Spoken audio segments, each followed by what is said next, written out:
You get home from work, you're exhausted. And without even thinking about it, you're about to lose money. Not on bills, not on rent. On 8 invisible habits that are bleeding you dry every single evening. I used to do all 8 of these, every single night.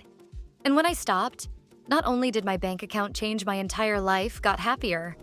And you probably think you know all of this, but you don't. And number 8, it's the one nobody connects to money, but it's probably costing you the most. Number 1, I stopped letting evening me make financial decisions. So there's this concept researchers talk about called the two selves problem. And once you hear it, you can't unhear it. Morning you and evening you. Both versions of you are completely different people. Morning, you are sharp, focused, disciplined. Morning, you make plans, set goals, say things like, I'm saving more this month. Evening, you are exhausted. Evening, you have been making decisions all day, hundreds of them, and by 7 p.m., your brain is just done. It can't evaluate anything anymore. It just wants the dopamine hit. And that's exactly when the spending happens. You're scrolling Amazon at 9 p.m., adding stuff to the cart. You're opening Uber Eats because the fridge feels too complicated. You're buying a $47 online course at 11 p.m. because an Instagram ad caught you at your absolute weakest moment. So now I have a rule, and it's almost stupidly simple. No purchases after 7 p.m. unless I plan them before noon. That's it. And that one rule easily saves me $500 a month. Because I stopped handing the credit card to the most exhausted version of myself. That's the kind of financial psychology that actually moves the needle. Number 2, I stopped filling the silence with my phone. You walk through the door, keys down, shoes off, and what's the first thing you reach for? Your phone. Every single time. Same as me, same as everyone else. But here's what's actually happening, and this kind of messed me up when I learned it. Every app on your phone is engineered to make you do things. Tap, swipe, click, add to cart, watch one more. And your brain at 6 p.m. has 0 defenses left. You're basically handing your wallet to a bunch of Silicon Valley algorithms and going, have fun. So I started something that sounds ridiculous. The phone goes on the kitchen counter when I walk in. Face down, 1 hour. I call it my dead hour. And during that hour, something kind of wild happens. I actually decompress. Not the fake version where you scroll for 45 minutes and feel worse, but real unwinding. And here's what surprised me. I stopped impulse buying stuff. Most of my impulse purchases happened in that first hour at home while I was mindlessly browsing. Once the phone was gone, the spending just stopped. My budgeting got better without me even trying. But this connects to something bigger that I haven't told you yet. There's a reason your brain craves that phone the second you get home, and it's the same reason behind number 4 on this list. Hang on. Number 3, I stopped ignoring my social battery. Your social energy works exactly like your phone battery. Some interactions charge you up, some drains you completely. And if you don't know your own pattern, you end up saying yes to things that leave you broke and exhausted. I had this stretch where every week looked the same. Happy hour on Tuesday, dinner on Wednesday, someone's birthday drinks Thursday, and every single one costs money. The average happy hour in a mid-size American city runs $35 to $45 per person when you factor in 2 drinks, an appetizer, and a tip. Do that twice a week, and you're bleeding $300 to $400 a month on socializing you didn't even plan for. But here's the part. Nobody says out loud. Half the time, I didn't even want to go. I was showing up because I felt guilty saying no.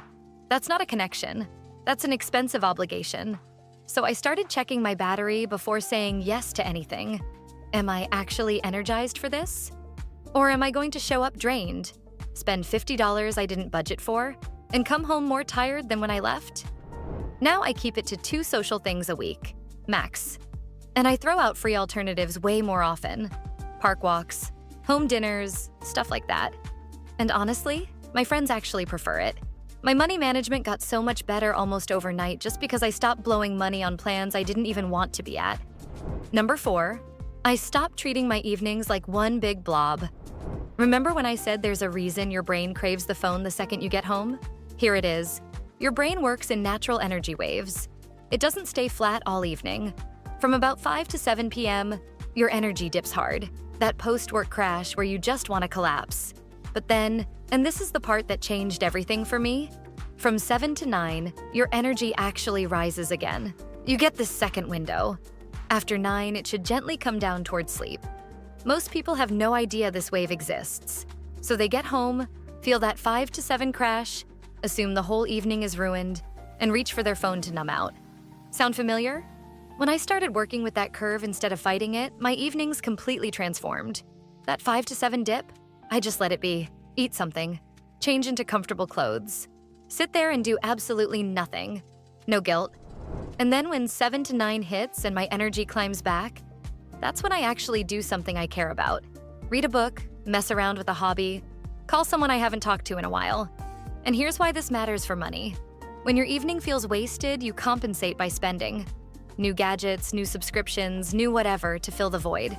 But when does your evening actually feel intentional? That urge vanishes. You're not buying things to replace the time you feel like you lost. That's financial psychology working in your favor for once. Number 5, I stopped watching stressful content before bed. This sounds like it has nothing to do with money. Stay with me because the connection is wild. When you watch intense stuff before bed, news, true crime, doom scrolling, your cortisol spikes. That's your stress hormone. And when cortisol is elevated at night, you sleep terribly. When you sleep terribly, you wake up already behind, more impulsive, more emotional, more likely to stress buy, comfort eat, and grab that $7 latte because you need it. The American Psychological Association found that people who consume more than 30 minutes of stressful media before bed report worse financial decision-making the following day. A straight line from your nighttime screen to your daytime wallet. I replaced my evening scroll with 20 minutes of a physical book, and I started sleeping better within a week, which meant my spending got smarter the next day without me even thinking about it. Your evening feeds your morning feeds your decisions feed your bank account. It's all connected, and almost nobody talks about it. But we're getting close to number 6 now, the one that made me feel sick. Number 6, I stopped ignoring my money after 5 p.m. Here's where the real story is. Most people's relationship with money after work is total avoidance. You've been working all day for money, so the last thing you want to do is look at it. Bills pile up.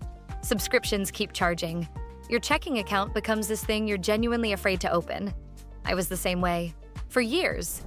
Then one month, I forced myself to spend 10 minutes after dinner. Just 10. Looking at my accounts. Not budgeting for an hour. Not building some elaborate spreadsheet. Just looking. What came in? What went out? Anything weird? And what I found genuinely shocked me. $867 a month just gone. That was after 6 p.m. I couldn't account for the spending. Random delivery orders. 2 apps I forgot I subscribed to. Stuff I'd added to the cart half asleep and didn't even remember arriving. Almost $10,500 a year. Going nowhere. Doing nothing. Just evaporating while I avoided looking. That's the thing about budgeting that nobody tells you. You don't need some massive system. You don't need a spreadsheet weekend. 10 minutes a day. That's it. Just a quick, honest look at your numbers while you're digesting dinner. And I promise you, you'll find something that shocks you. Number 7, I stopped comparing my evenings to everyone else's. I used to lie on my couch in sweatpants, eating leftover pasta, and scroll through people's evening routines on social media. The aesthetic apartment girlies, the productivity influencers with their standing desks and green juice.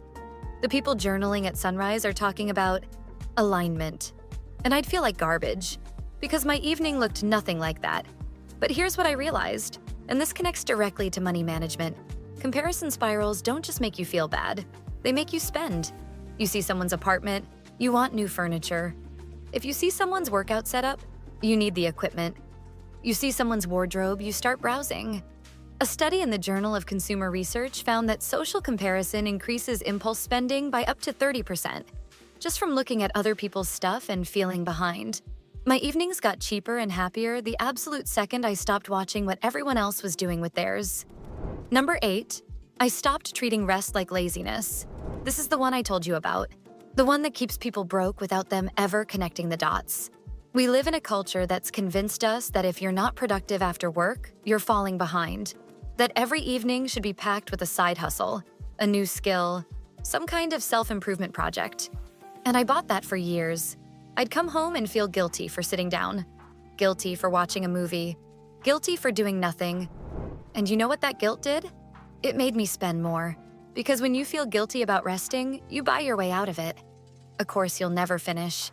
A gym membership you'll use for 2 weeks. Equipment for a hobby you picked because the internet told you to have one. Americans spend an estimated $19 billion a year on self-improvement products, and so much of that is people buying things not to learn, not to grow, just to quiet the voice that says you should be doing more. The most powerful financial psychology shift I ever made was giving myself permission to sit on my couch and do absolutely nothing. Without guilt.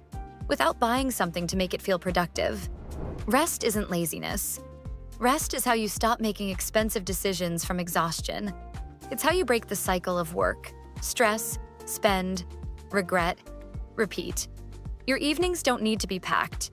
They need to be protected. And once I started protecting mine, everything got better. My sleep, my stress, my spending, everything. 8 things. None of them is hard. All of them are free. And together they change my finances more than any raise I ever got. Now go protect your evening. And that's all for today.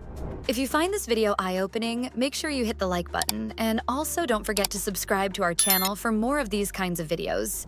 Thanks for watching.